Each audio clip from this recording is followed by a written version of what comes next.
Nah, kesempatan pagi ini saya akan sharing berbagi dengan saudara semua sebuah pengajaran firman Allah yang pagi ini saya berikan judul menantikan Tuhan, menanti-nantikan Tuhan. Langsung saja ya kita baca ayatnya. Yesaya pasal yang ke-30, mari kita bersama-sama membaca di ayat yang ke-18. Yesaya 30:18, mari bersama kita baca 1, 2, dan 3. Sebab itu Tuhan menanti-nantikan saatnya, hendak menunjukkan kasih-Nya kepada kamu.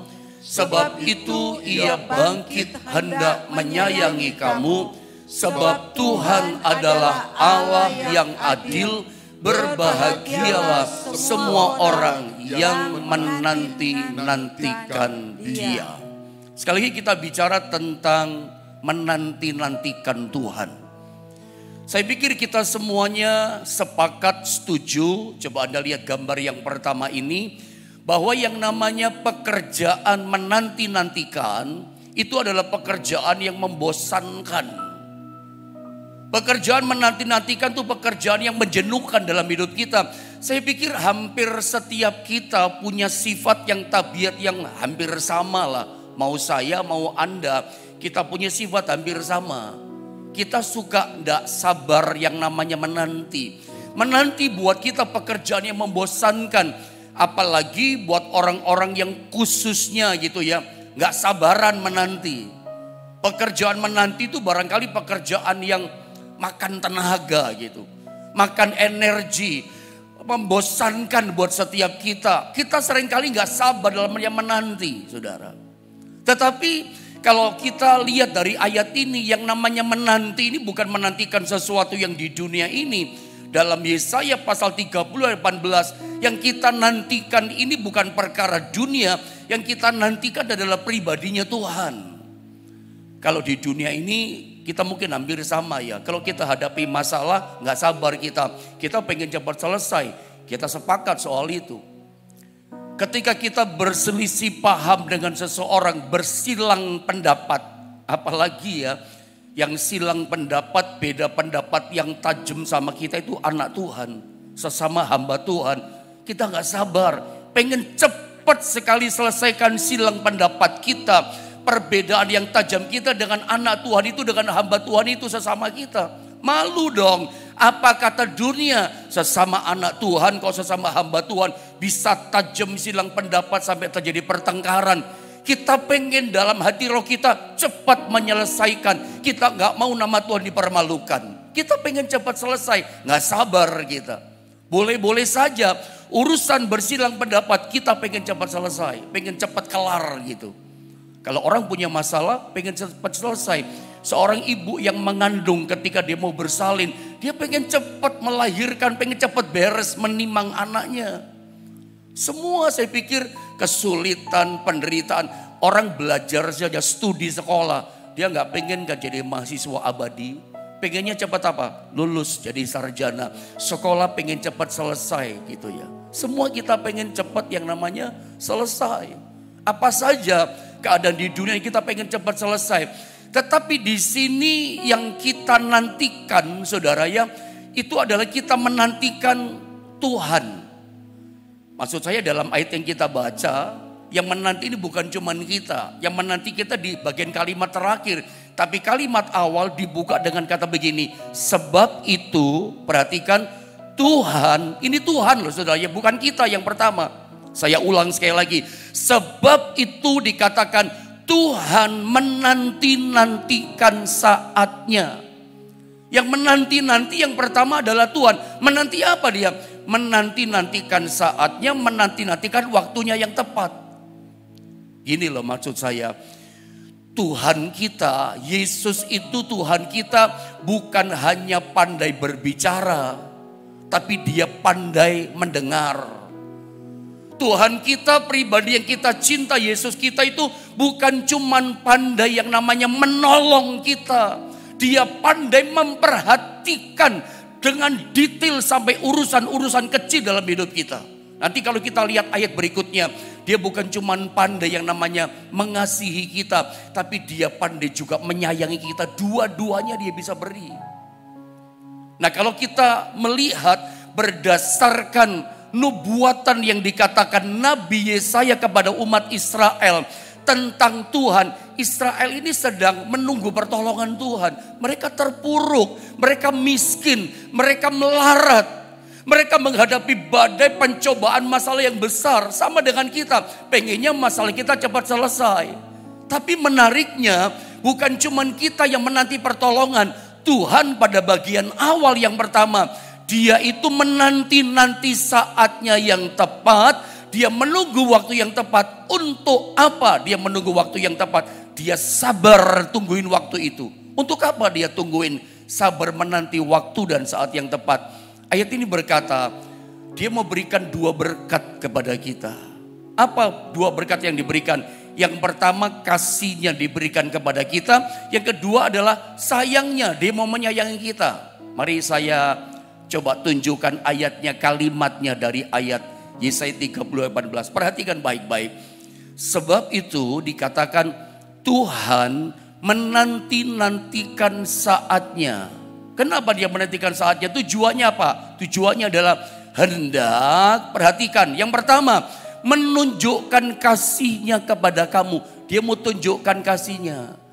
Dia mau berikan kasihnya kepada kita. Itu yang pertama. Yang kedua, sebab itu ia bangkit hendak menyayangi kamu. Yang kedua, dia itu mau menunjukkan ini, sayangnya kepada kita. Berkat, ada 2 berkat. Yang pertama dia mau mengasihi kita. Yang kedua dia mau menyayangi kita. Bapak ibu saudara, tahukah saudara bahwa 2 hal ini berbeda, tidak sama. Mengasihi dan menyayangi ini 2 hal yang berbeda, yang tidak sama. Di dunia ini orang itu bisa mengasihi tanpa menyayangi. Atau kebalikannya, orang di dunia bisa menyayangi tanpa mengasihi. Tapi Tuhan bisa dua-duanya. Dia sanggup dua-duanya dan mau diberikan kepada kita. Bahwa dia sanggup mengasihi kita, di saat yang sama dia sanggup menyayangi kita, memperhatikan hidup kita. Dua-duanya dia mau beri dalam kehidupan kita.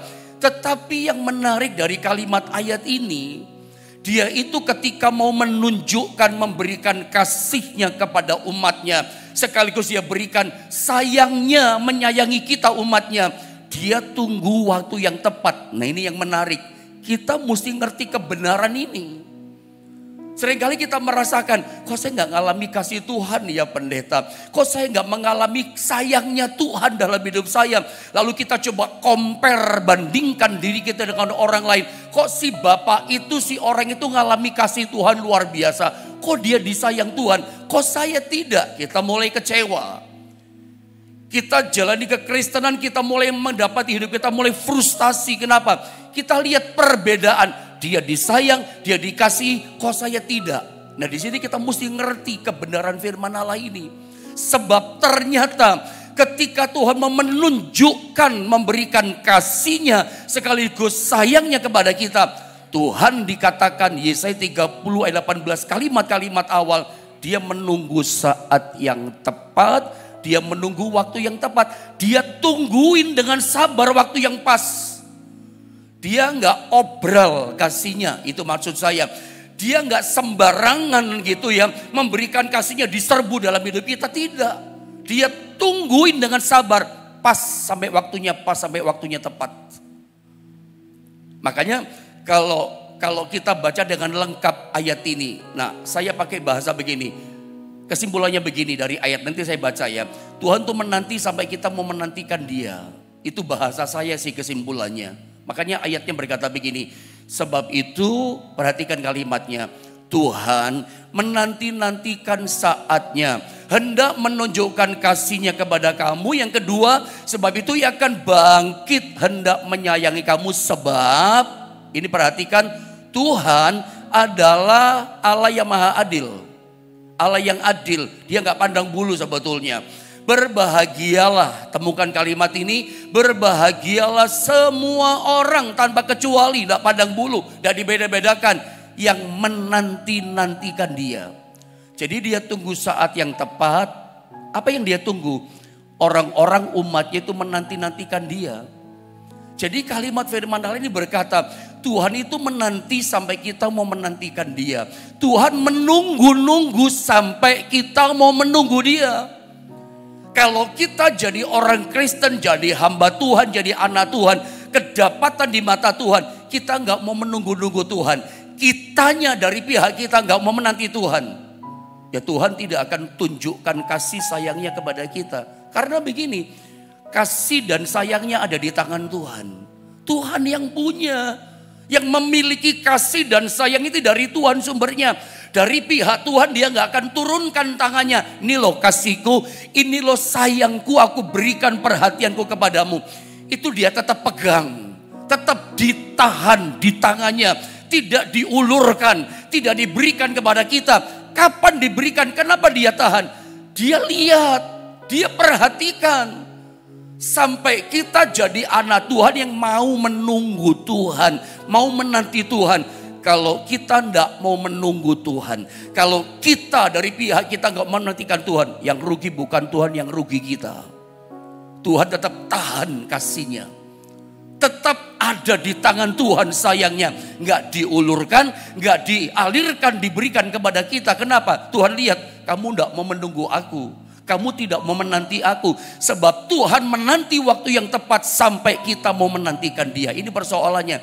Dan sebetulnya kasih dan sayangnya dua berkat ini, dua berkat perkara ini, itu diberikan pada semua orang tanpa pandang bulu. Kata Alkitab, sebab Tuhan adalah maha adil, berbahagialah semua orang yang menantikan Dia. Jadi Tuhan gak lihat muka kita, wajah kita. Tuhan tidak lihat warna kulit kita, suku bangsa kita boleh berbeda. Kulit kuning, kulit hitam, kulit coklat. Tuhan tidak lihat warna kulit kita.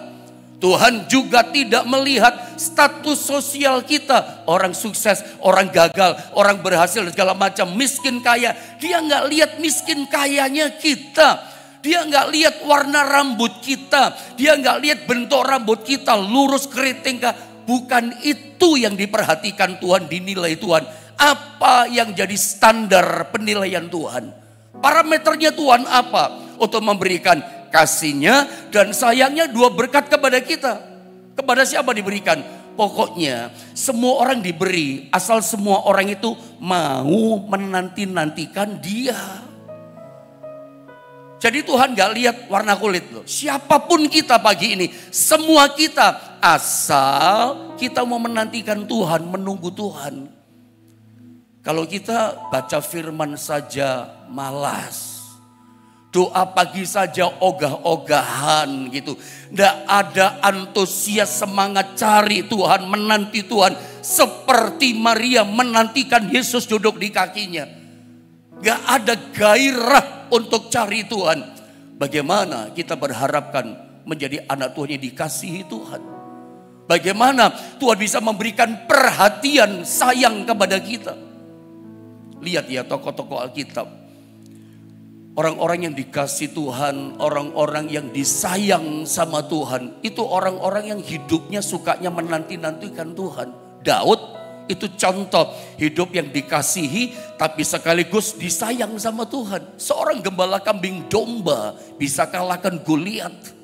Seorang gembala kambing domba, status pekerjaan yang paling rendah di Israel, tapi diangkat di tempat yang paling tinggi nomor 1 di Israel. Jadi raja Israel, nggak masuk akal. Nggak lewat proses jadi camat dulu gitu ya.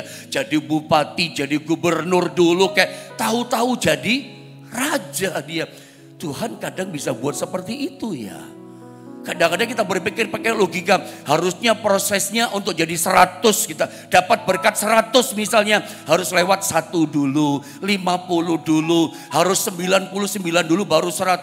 Tuhan gak begitu kalkulasinya. Kepada orang yang dikasihinya dan kepada orang yang disayanginya, Tuhan gak peduli hitungannya. Tuhan bisa berikan apa saja. Lihat Abraham, lihat Daniel, lihat Ishak. Ishak di masa yang sukar, masa sulit, semua gagal, dia berhasil. Lihat contoh Daniel, contoh yang sering saya ungkapkan sama saudara. Masuk gua singa loh, singa gak bisa makan Daniel.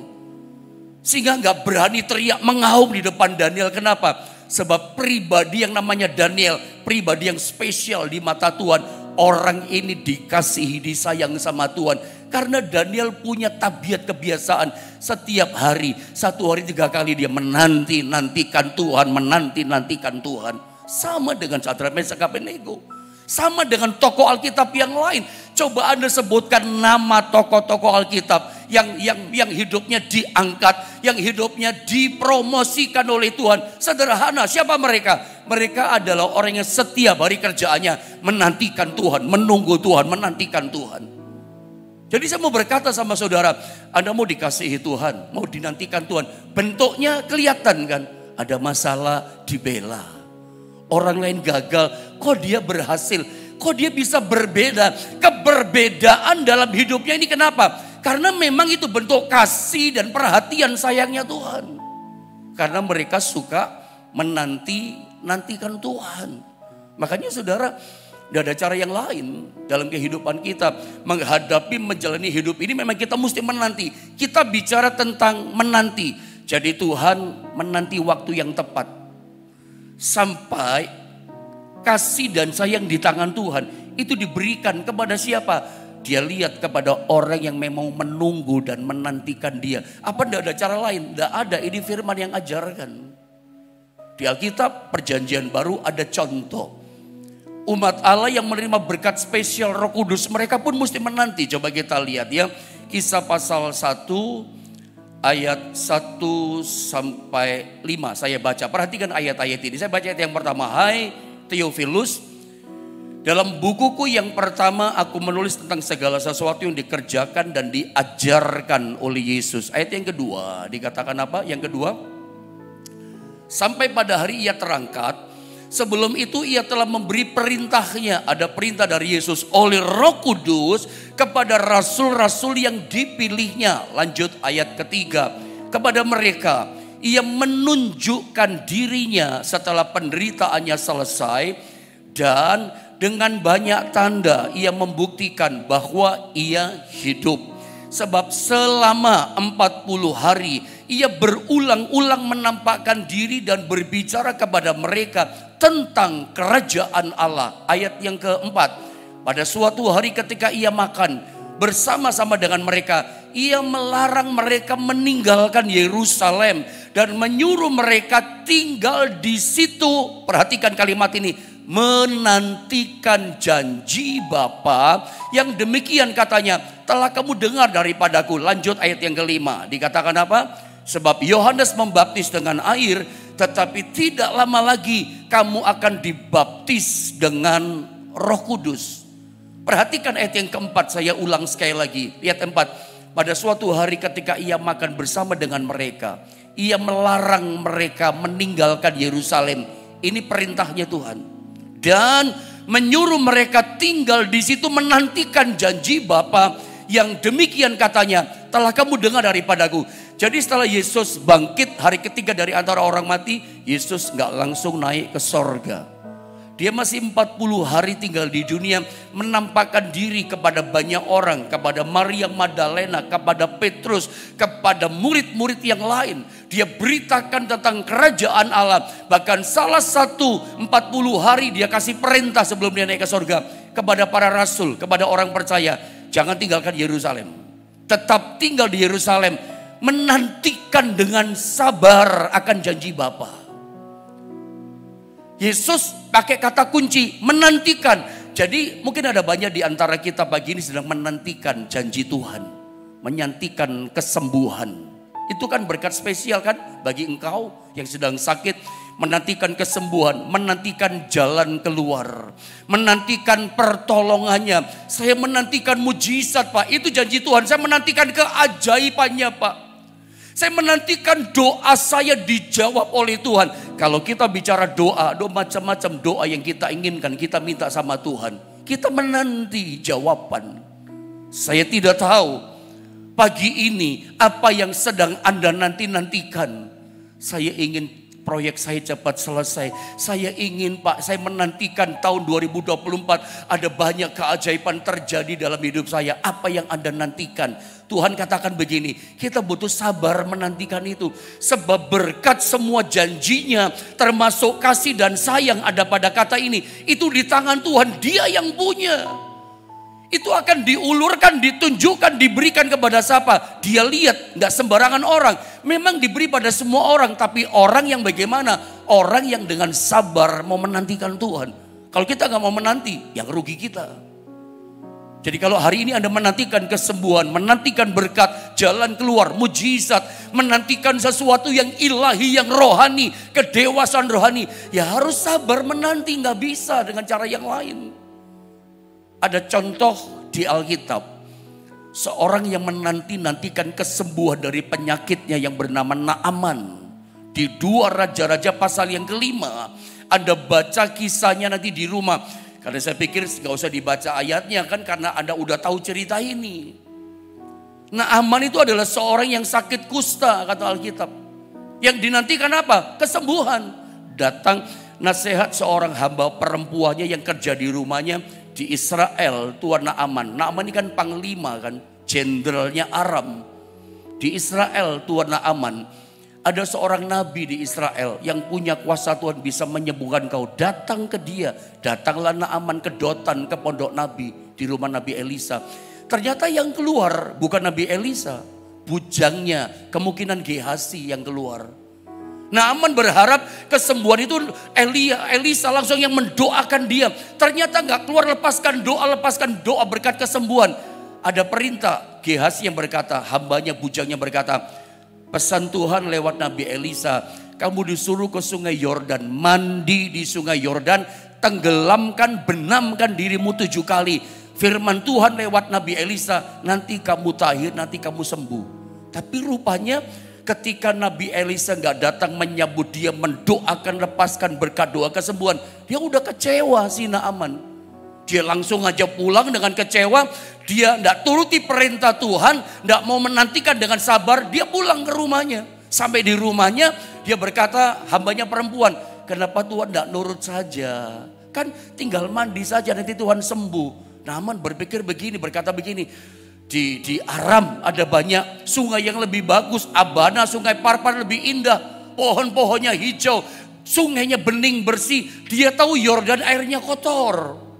Tapi karena nasihat hambanya perempuan yang baik, dia nurutin. Pergilah dia ke sungai Yordan. Tenggelamkan 1 kali, 2 kali, 3 kali. Dia keluar saudara dari air. Dia lihat gak ada perubahan. Tidak ada satu bercak totol putih pun hilang. Satu pun tidak ada yang berubah. Totol tetap jadi totol. Putih, bercak putih tetap putih. Tidak ada yang kecil berubah. Sampai 5 kali, 6 kali benamkan dirinya. Dia keluar lagi. Tidak ada perubahan. Tapi dia masih sabar, masih punya kekuatan menantikan kesembuhan dari Tuhan. Dia benamkan, tenggelamkan yang ke-7 kali. Begitu dia keluar dari sungai Yordan, Alkitab informasikan kepada kita, kulitnya jadi tahir, putih bersih, bersih kayak kulit bayi. Itu kalau Tuhan mentahirkan tuntas dengan sempurna. Kenapa? Orang yang bernama Naaman mau menantikan dengan sabar pertolongan Tuhan. Kesembuhan ada di tangan Tuhan bagi engkau yang sakit. Adakah di antara saudara menderita sakit penyakit hari ini? Pasti kau menantikan kesembuhan. Nantikan dengan sabar. Kesembuhan ada di tangan Tuhan. Dan dia tunjukkan. Dia berikan kepada siapa? Dia liatin kepada orang yang sabar. Jadi Tuhan tuh menantikan waktu yang tepat. Bagi orang yang mau menanti-nantikan dia. Mau menunggu Tuhan tidak. Jangan kita ini menunggunya model begini. Sekarang datang, besok tidak. Sekarang berdoa, nanti 1 minggu bolongnya panjang. Baru kemudian berikutnya lagi cari Tuhan. Tuhan itu melihat, menilai kesetiaan di hati kita dalam urusan menanti-nantikan Tuhan. Sabar menanti itu seperti apa? Alkitab kasih gambaran contoh. Itu seperti seorang petani. Coba kita lihatlah. Tiru petani. Jadi kalau Anda tanya sama saya, pasti Anda bertanya dalam hati ini sekarang. Bagaimana sih pendeta maksudnya menanti dengan sabar pertolongan Tuhan? Lihat contoh ini. Bersabar dalam menghadapi penderitaan, menantikan pertolongan Tuhan. Yakobus 5 ayat 7 dan 8. Saya baca ya. Karena itu saudara-saudara, bersabarlah sampai kepada kedatangan Tuhan. Kita disuruh sabar menanti sampai kedatangan Tuhan. Ada dua arti dari kata kedatangan Tuhan di sini. Satu, kedatangan Tuhan pertama artinya adalah Tuhan datang menjemput gerejanya yang sempurna, yang dewasa matang dalam Dia.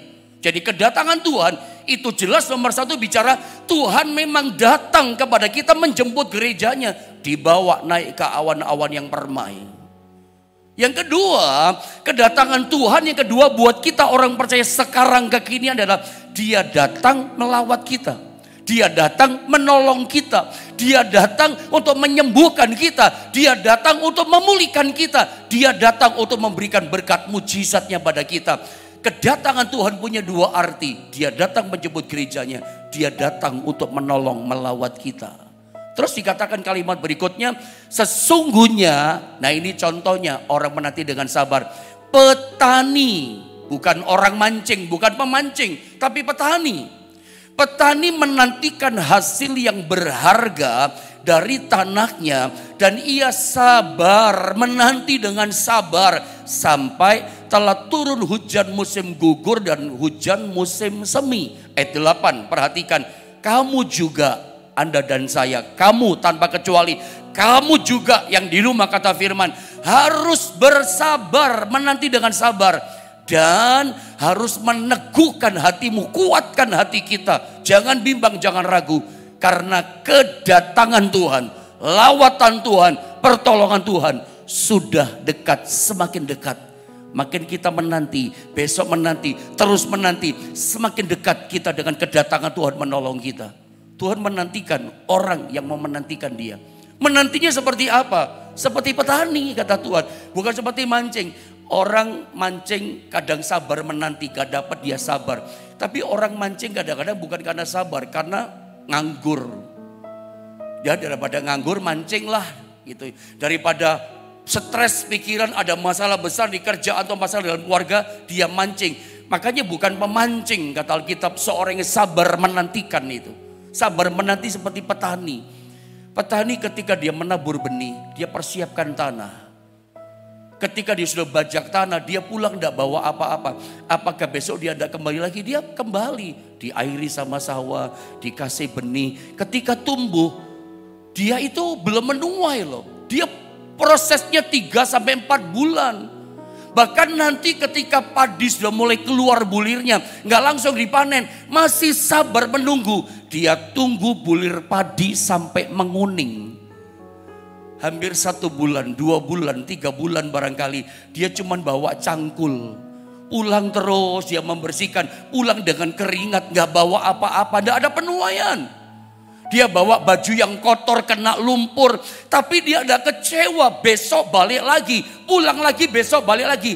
Dia sabar, karena dia tahu memang belum waktunya menuai kok. Belum waktunya dapat berkat kok, dia tahu belum waktunya. Besok balik lagi. Sampai pada waktunya dia nggak bawa lagi cangkul ke sawah, tapi dia bawa ani-ani alat penuai. Karena dia tahu, dia tertawa bersuka cita sekarang. Ini sekarang waktunya menuai. Saudara, saya mau bilang sama saudara, urusan menanti waktunya Tuhan, kita itu harus ngerti waktunya loh.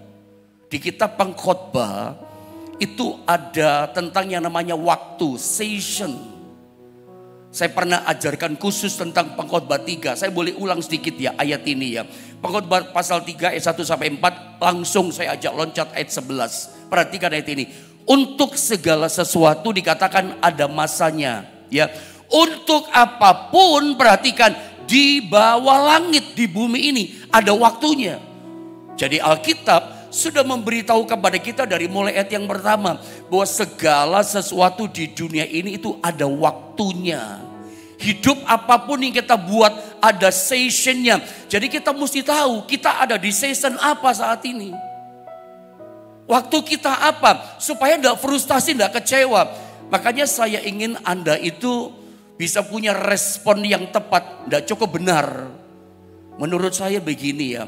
Ada yang tingkatan lebih tinggi daripada benar, yaitu tepat. respon yang tepat itu melebihi benar.